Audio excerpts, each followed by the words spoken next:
Hi, I'm Pastor Cindy, and I'm excited to talk to you about our teaching today. When I was in fifth grade, it was the first time I ever had one of these kinds of pop quizzes. The teacher passed out the paper, told us that as far as the instructions go, we were to read the entire test before we filled out any of the questions. And so I read the whole test and did exactly what she said. And there were like 20 questions. And then by the time I got to number 19, it said, only answer questions number 5 and number 18. Well, I thought that had to be a trick. I mean, why would you have a test and not answer all the questions? So I went ahead and I answered all the questions, trying to be a good student. But then when it was time to grade the test, I was told that I failed because I hadn't done what the instructions said. I hate it when things are set up to trick me. I don't like that one bit. Well, I think Jesus might have felt that same way, at least a little bit, huh? Well, the story as it unfolds for us that leads us to the passage of today's discussion is that the religious leaders were not very keen on Jesus. They didn't believe him that he was the Son of God. They didn't like what he was saying about how the ways we can know God and what it is we should be doing or not doing, because Jesus was saying it in a way they had never heard before, or it was different than how they had always done it. And so they kept trying to trap him and trick him. And so they'd get together and they'd figure out the perfect question to ask him. Then they'd ask him and he'd answer it, or he would answer them with another riddle of its own. And eventually it just went back and forth and back and forth. And then by the time you get to Matthew 22, verse 34, which is the passage for today, it's the fourth tricky question that they're trying to ask Jesus. And they want to know.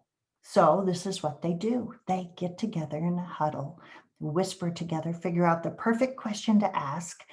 And then one of the young lawyers comes up and says, okay, so Jesus, I have a question for you. What is the greatest commandment? And Jesus said, the greatest commandment is to love the Lord your God with all your heart and your soul and your mind, and to love your neighbor as yourself. The second part was the second greatest commandment. Well, it was kind of tricky in how he answered them. They were trying to trick him. They wanted to know, what are the right things to do and not do? And Jesus responded with an answer that wasn't so much about doing as it was about an attitude of the heart. This idea of loving, to be loving. Well, that is very different than what we do and what we don't do. Oh, it leads to doing. It always does. Oh, you know that though. I mean, think about your relationship with parents or grandparents or siblings or friends or even your pet. Sometimes there's just a time that you really love someone and you want good things for them and you do things for them just because. See, Jesus knew that if our hearts loved God and if our hearts loved other people, we would still be doing things for them. It wouldn't be so much about what we did, it would be about our heart for them. This is actually one of my life verses. I want to spend my whole life loving God with my whole heart, my whole soul, and my whole mind. Maybe that connects with your heart too. So I have a little bit of homework for you, or at least a conversation or two. So number one, the question for you to have with your family is, what are ways that we can love God with our minds? What are ways that we can love God with our minds? And remember, loving is an attitude, but it always leads to doing. which is what leads us to this next one. It's not so much a question as it is that I'd like to give you an assignment. Ask an adult to tell you about a time that they did something because of love. They didn't do it because they had to. They didn't do it for any other reason other than they loved someone.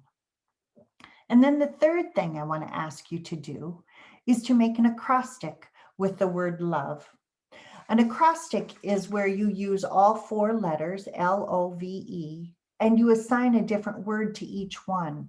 And I want them to be action words of what you will do to show love. So here's an example for you. I made one, LOVE.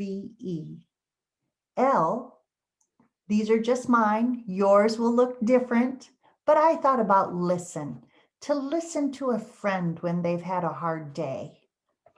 How about O for organize? And what I was thinking about was organizing a fun night for the family or some kind of thing that would show people that I love them. V, volunteer. Maybe there's a place that I should volunteer, or maybe you want to volunteer. Maybe it means to volunteer even to do a chore that isn't mine to do, or a chore, or help a neighbor. Maybe, shovel a neighbor's driveway or something.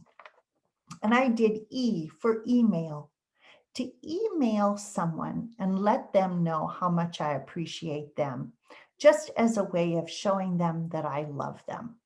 So I want to invite you to be artistic and to put together an acrostic. Have fun with it, but think about 4 words that are action words that show love.